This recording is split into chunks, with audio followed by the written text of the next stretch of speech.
Britta, let's talk real estate. For everyday people, she makes it sound great. Well, guys, as of October 1st, 2025, the government has officially shut down. So here's what's affected right now. Flood insurance is one of the big topics out there. Loans with federal flood insurance will not be able to close at this time, unfortunately, because the government is shut down. However, loans with private flood insurance will be unaffected. Now, FHA and VA loans. Now, these programs are still operational, but because staffing is very limited, you can expect lower response times. Also, Social Security verification. So if you're getting Social Security, your identity needs to be verified through the SSA, and that process may be paused until the government reopens. Now, if you're getting a USDA loan, they are funded by the government, and as of now, those loans are on hold. So no new commitments are closing until the funds resume. Now, for conventional loans, Fannie Mae and Freddie Mac are not conventional agencies. So the conventional loans are going to move forward as usual. They're not going to be affected by this government shutdown. Now, things that are also going to probably be slower will be for income verification. If you work for the government, clearly they're not going to have anyone to call. And normally with a furloughed government employee, the lender will just take into account that you're going to get back pay in the future. But with the uncertainty right now as to if those payments will be made, they are also going to probably be paused. So this can cause a big issue for a government employee that's in the process of buying a home and hasn't gotten through the final approval.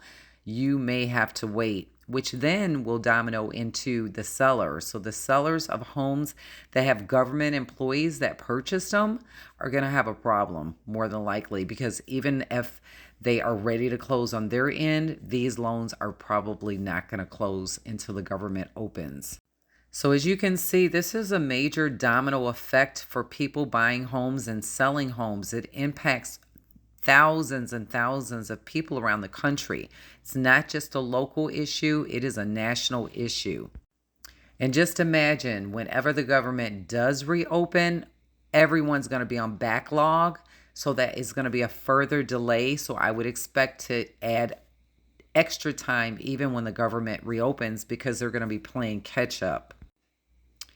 So what I recommend is you stay in close touch with your lender, with your real estate agent, with the buyers, the sellers. Everyone needs to stay on top of this because everyone is impacted by it, and working together could potentially make for a smoother outcome in the long run.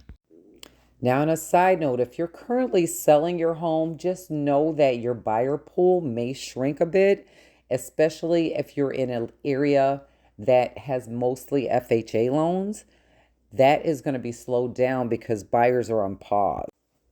Let's say a buyer already has a pre-approval letter for an FHA loan. Clearly, they're not going to get a loan approval until the government reopens. So that is going to be a problem for people that sell in the lower income bracket area.